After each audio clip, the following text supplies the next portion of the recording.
We back. Hit that like button, people. Subscribe. Thanks for listening.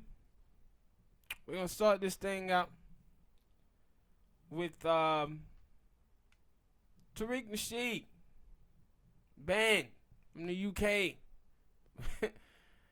Tariq went and tried to have his movie seen out there, his premiere of his movie, Hidden Colors 5. I heard it was dope. I haven't seen it yet. Will though. But they banned him at the airport. So he couldn't come into the country. What's amazing about this to me is that they let Milo in. For you guys out there who know, if you know who that is. Steve Bannon in. Richard Spencer in. But what the newspapers there said that Tariq Nasheed was, and then not let him in the country was amazing. They said he was an anti-racism strategist.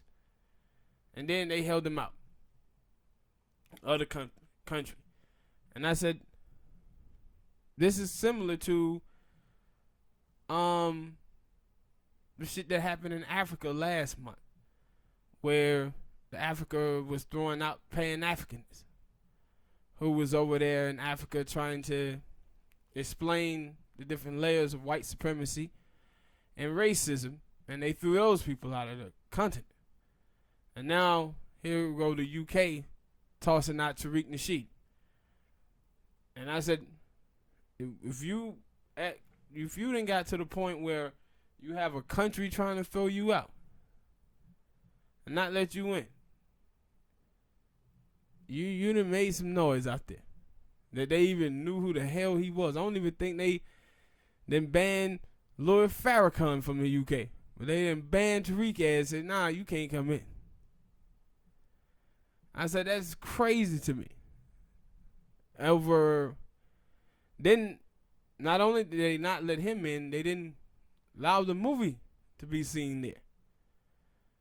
And I said last year he had the little, what you call it, squatting, where the people do the little false phone call to the police and try to I know what you're talking about. have the police come to your house and then shoot you. They did that to him last year.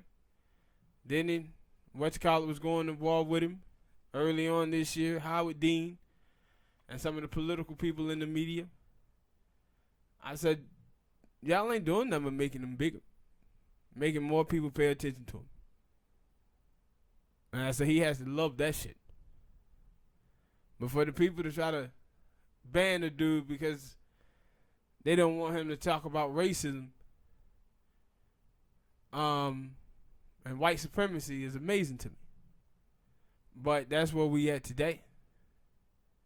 And this is what I was saying before about when they banned Alex Jones. And I said they'll sacrifice some of those cats because they're not really a big deal to the conservative movement. The conservative movement is pretty much ran by Fox News and talk radio. So they'll get rid of someone like Alex Jones. But I said what they're going to do is they're going to try to start snapping on black media. They already was doing this on Facebook, kicking people off left and right. And I said the thing is, to me, is you can't have people who don't know much about racism making the decision on who can say what and who can't say what. Because it was like Michelle Obama in her book when she talked about Reverend Wright, where she tries to say Reverend Wright talking about racism and racist white people was just as bad as the racist white people. And like I said, that's like saying that a woman who was raped talking bad about the person who raped her is the same. It's not. She's reacting to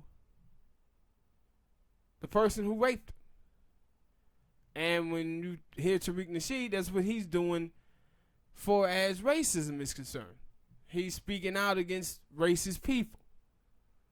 And that's why we could never have people in Silicon Valley making these type of decisions, and because they're not educated enough on the issues of race. It's like people saying, hey man, black people can be racist too. No, they have no power. Racism involves power. In the United States of America, black people couldn't make a black person president in the United States of America, but white people could, and they did, and damn near did with Donald Trump. It's about comfort. Yeah, strictly about comfort. White comfort But give people. It also about them not wanting to hear the truth, wanting to live in a delusional state, and want to keep things that way. Well, all right, people, hit that like button, subscribe.